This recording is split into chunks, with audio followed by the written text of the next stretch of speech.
Hey guys, it's Amber, and today I am doing a video on New Year's resolutions because I have some strong opinions about them, and this video is not necessarily bashing New Year's resolutions, but I'm just giving you a better alternative to them so that way you're actually benefiting from making goals for a new year rather than creating things that you may not be able to keep and then being upset that you can't keep them. So that's kind of what this video is intending to do, and I hope you guys like it, so let's just get into it. New Year's resolutions for a really long time have just been ways for people to create goals for themselves for a new year and like giving themselves a clean slate. So like everyone has a clean slate, you can decide what you want to do with it, and like you start on January 1st of every single year. That's not very practical because you can't necessarily change your ways in one day, which is kind of like where it's weird how people are like new year, new me, but actually it was December 31st and now it's January 1st, and a day is not enough time for you to decide that you really need to change everything about yourself. So when people decide, hey, I'm gonna go on a diet starting January 1st, well, that's great, but that's such a huge change in like your ways to try and do it in like one day, and it just doesn't really make any sense. So it's hard for you to say to yourself that you're gonna go on a diet and you're only gonna eat healthy and you're gonna like cut out carbs and drink 10 glasses of water a day. That's like really hard and unrealistic for people to do. So I just don't believe in New Year's resolutions anymore. I just don't like them. They're not interesting to me, and I always end up giving up on them anyway within like the first couple weeks. Just like everyone else in America, a study has shown that people will truly give up their New Year's resolutions within the first couple of weeks of creating them. So if that's not saying anything, I don't know. I don't know what's happening.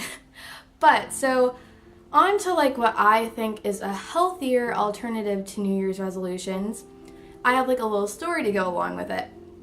So I was actually going into Francesca's one day in the mall, and at Francesca's they have this box and it said wishes and dreams. Well, actually it says dreams and wishes for 2016, and I thought that was really interesting. I'm like, wow, that's something like I've never seen before. Like usually people are just like New Year's resolutions, but this was kind of like something different.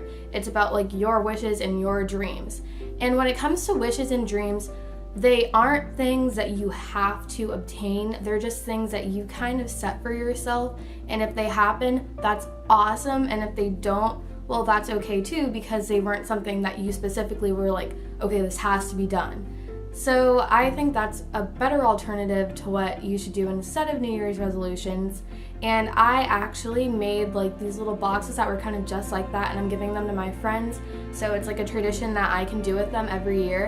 And maybe that's something that you could do with your friends or family if you want to do that too. Or you can even just like take a piece of paper and write down wishes, dreams, and hopes and stuff for the new year, just so like you can have it yourself, so you can follow. And using this, it will help you make the changes that you need whenever you want to in the middle of the year, so that way you can achieve like your dreams. Like no dream is like unachievable. Yes, some are like harder than others, but they're not unachievable. You just have to take like the necessary steps to achieve the goals that you have.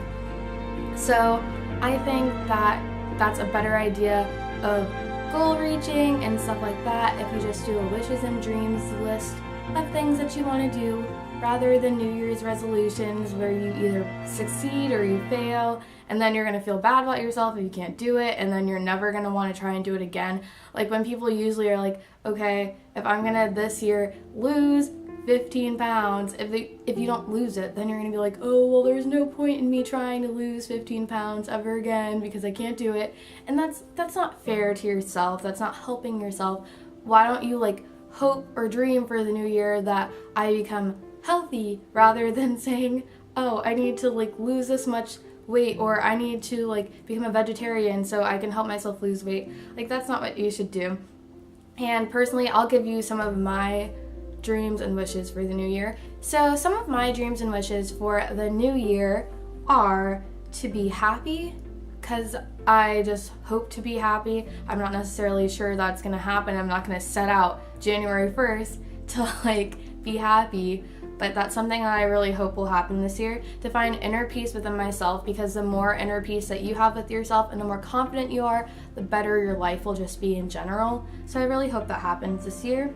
I really want to record an EP because I'm a singer and I songwrite a lot, and I have so many songs that I have written, and I just want to save up enough money, get into a recording studio, and finally record this EP that I've been wanting to do for a while. I wanted to start a YouTube channel, which I am doing now. Not that I didn't have one before, but I want to start a different one. So that's kind of like, hopefully it'll be like successful this year, and that'd be really awesome if it was. And then I want to go somewhere I've never been before. Like, I want to go to a new state or a new city in Virginia or in Florida, just somewhere like new that I've never been before. I also really want to get over my fear of rejection, and I don't mean like rejection as in, oh, if this person like doesn't like me, like, oh, that sucks, and like that type of thing when it has to do with like guys. That's not what I mean. I mean just like my fear of like rejection, because I'm like a people pleaser and I'm a Libra, and that's kind of like a problem Libras have. So like I don't like asking people to do things with me because I don't know if they're gonna say yes or no, and I don't like it when people say no because it just like makes me feel bad about myself. So I'm trying to get over that hurdle in life where if I want to hang out with people, I'm just gonna be like, hey, do you want to do this? And if they say no, okay, that's fine. At least like I try to reach out, and it's better, and you'll keep friends that way if you are the one that's initiating things sometimes, rather than just always waiting for other people to initiate because you're scared of rejection, because I think a lot of people are. So I want to get over that fear. And then in class, I want to just like talk to people, because, well, I need to start talking to people outside of like my floor, so that way I can like meet people who are in the same career field as me, and I can form study groups if people on my floor aren't in the classes that I'm taking. So I really want to do that too. And my last one is to possibly fall in love this year. I've never been in love. Maybe it'll happen. Maybe it won't. Wouldn't that be awesome if it did? But yeah, so those are just some of like my hopes and dreams that I have for 2016. And if you want to, comment down some of yours below after you've seen this video and are just like, well, I'm giving up on New Year's resolutions too. So yeah, just comment down below if you have any thoughts, opinions, your dreams, and stuff like that for the year. And thank you so much for watching this video. If you liked it, give it a big thumbs up and share it with like your friends so they can hear about this type of thing too. And yeah, I guess that's everything. Thanks so much for watching. Bye.